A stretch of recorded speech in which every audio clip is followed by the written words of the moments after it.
Ora, muito boa tarde a todos. É um prazer estar aqui. Reitero novamente as saudações e as congratulações à doutora Joana por esta iniciativa bem-sucedida. Estamos praticamente no final da tarde e a plateia está bem composta, o que significa que vocês estão a gostar destas jornadas e dos temas que são aqui apresentados. Também tenho que dar um carinho especial aos meus alunos da licenciatura e de mestrado que estão aqui presentes e que muitos deles vão ouvir falar da psicologia criminal na unidade curricular que iniciou agora este semestre. Portanto, o mestrado de Psicologia Forense integra este tipo de conhecimento científico que até então tem vindo a ser negligenciado, mas que agora começa a ter uma expressividade maior no nosso contexto nacional e internacional, claro está, e que vai formar psicólogos forenses para novas saídas profissionais e se calhar vai abrir um bocadinho os horizontes das pessoas que seguem a área da psicologia forense.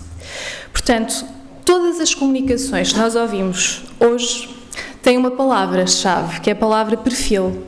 Em todas elas, desde manhã até agora, nós já ouvimos falar em perfil, já ouvimos falar em personalidade. Portanto, uma palavra não se dissocia da outra.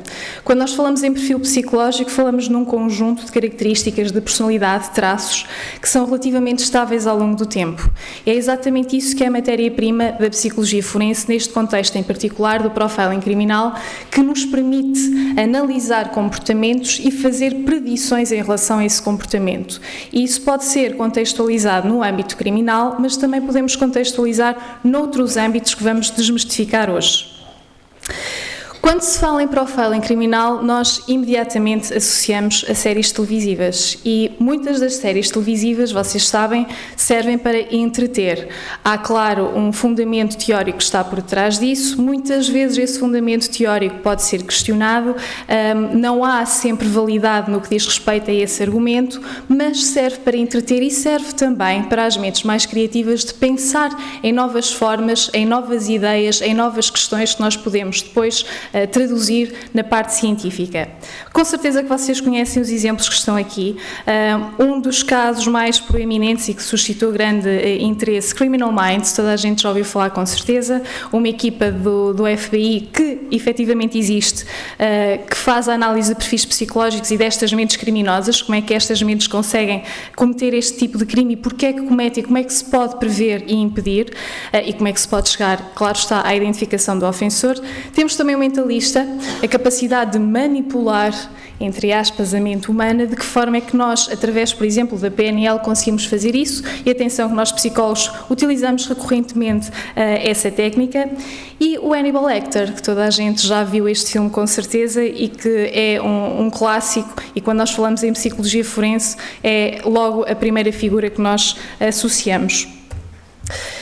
Não nos interessa para hoje fazer uma abordagem muito extensiva sobre o profiling criminal. Aquilo que eu quero nesta apresentação, basicamente, é deixar um bocadinho a literatura de lado e focar no terreno. O que é feito atualmente? O que é que se pode fazer? Quais são as ideias prospectivas que nós podemos elaborar e que podemos colocar em prática? É mais por aí, porque vocês, quando forem para o terreno e quando estiverem a fazer as vossas dissertações de mestrado, vão ter acesso a muita literatura.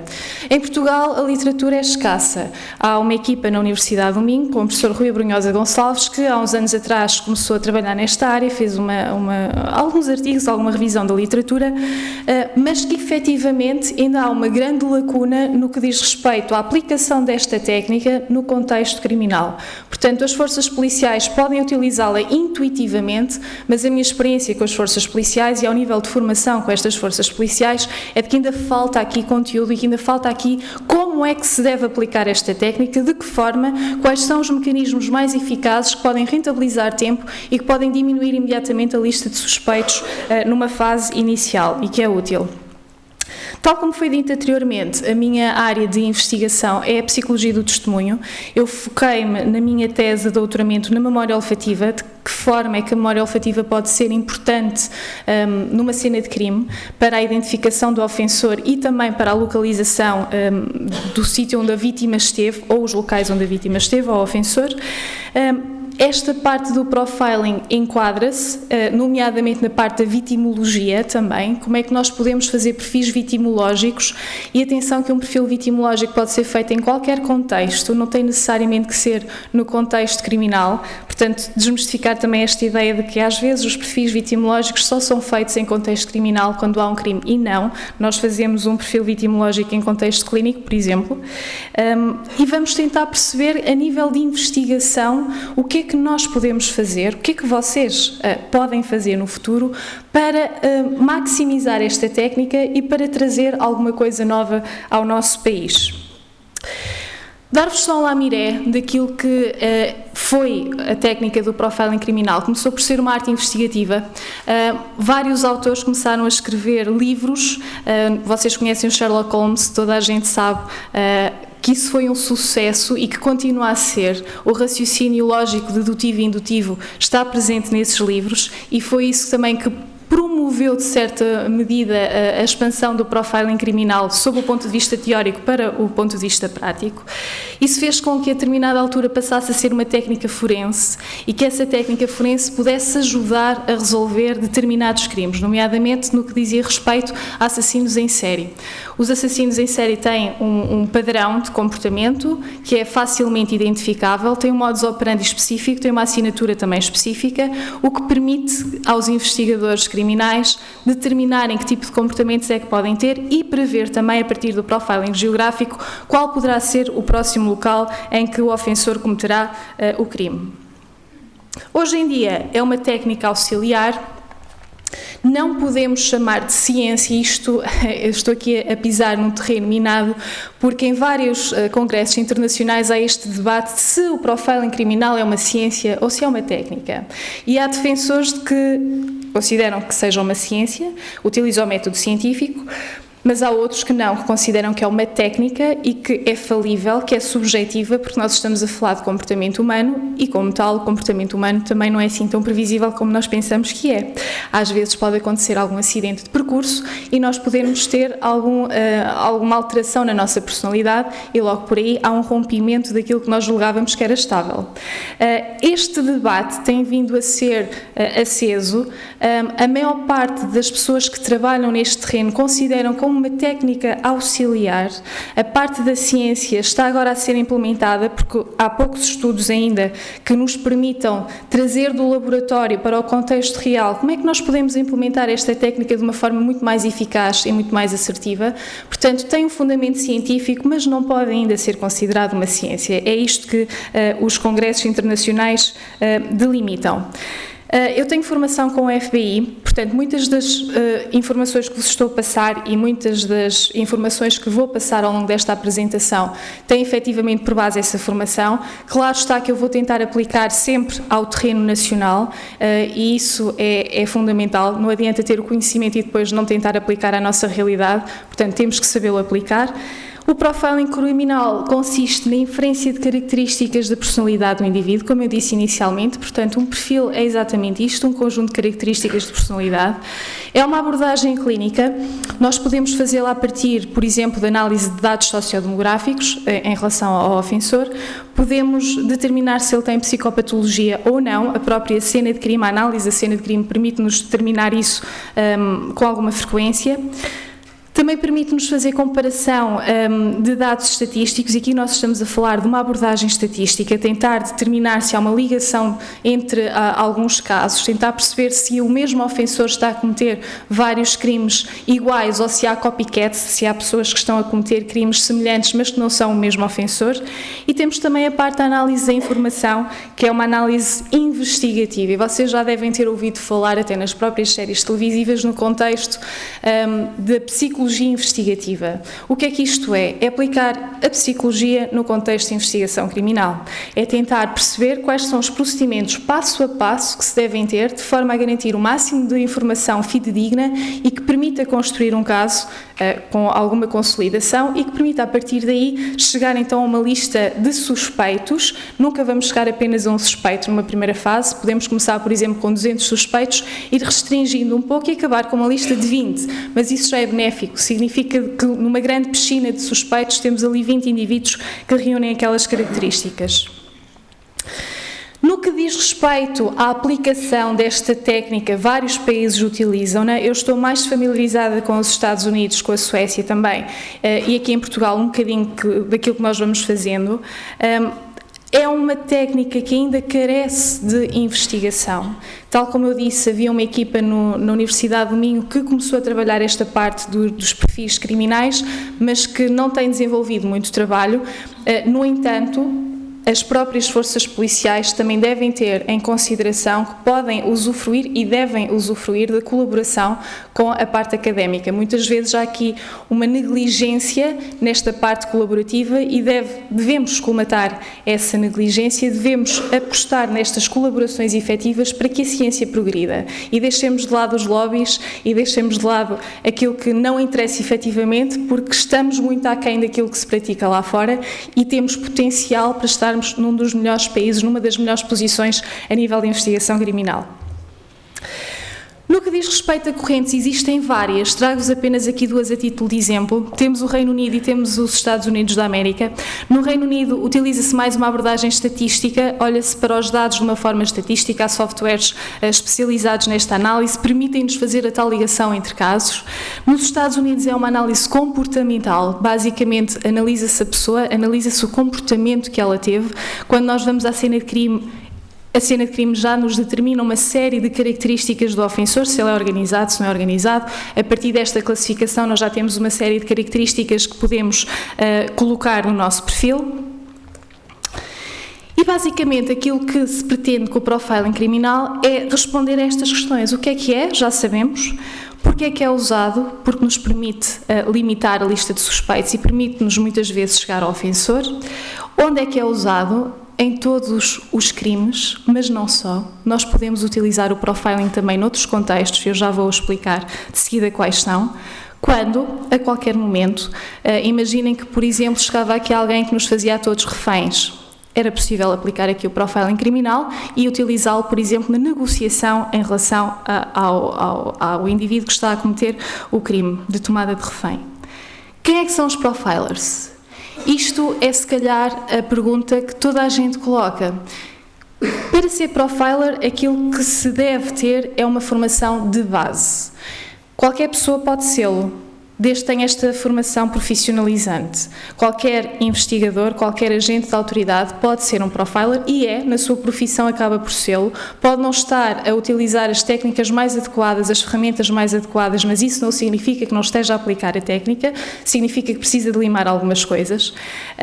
Mas, de facto, qualquer pessoa pode sê-lo. E, na parte da psicologia forense, um bom psicólogo forense que tenha uma formação de base abrangente e que depois tenha uma especialização nesta área em particular, consegue ser um excelente profiler, não só cá em Portugal, como lá fora, portanto expandam os vossos horizontes também.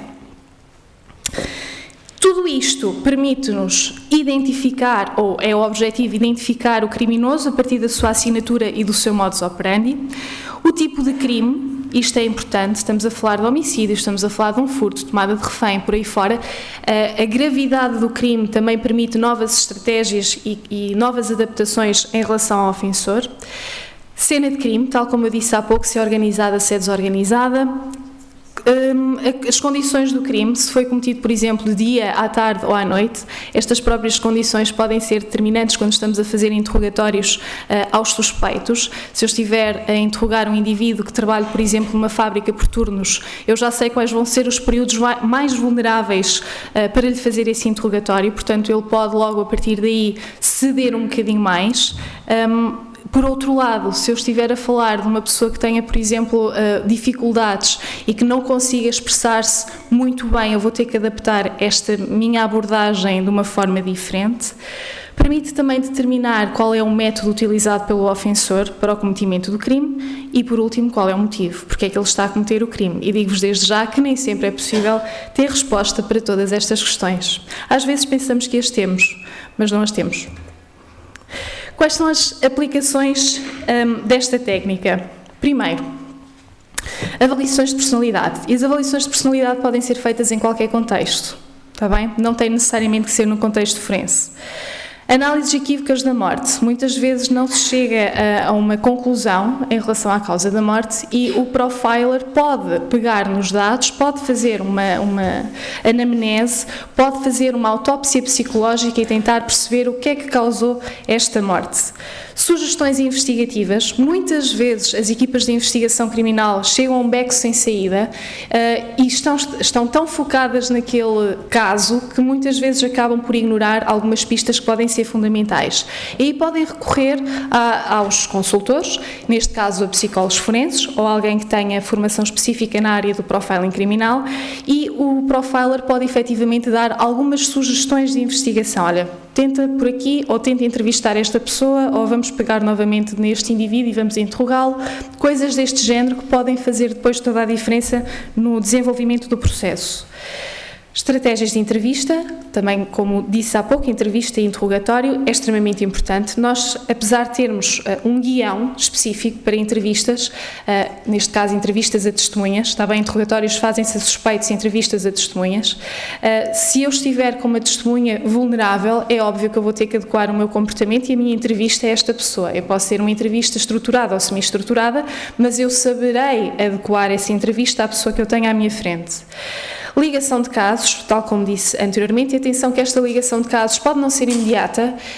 Ao nível de investigação eu posso pegar em casos já prescritos e tentar perceber se efetivamente houve ou não ligação de casos.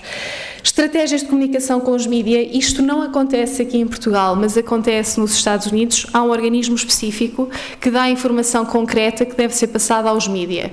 Os mídia não sabem se aquilo é uma parte da estratégia da investigação criminal ou não, nem têm que saber.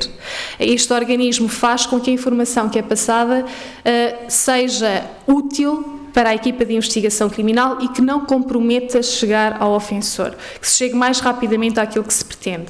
Cá em Portugal, como sabemos, não é assim. Não há grande cuidado na informação que é transmitida, muitas vezes diferentes canais transmitem informação diferente, muitas vezes comprometem a investigação e, portanto, há algum cuidado que se deve ter aqui em Portugal em relação a isso.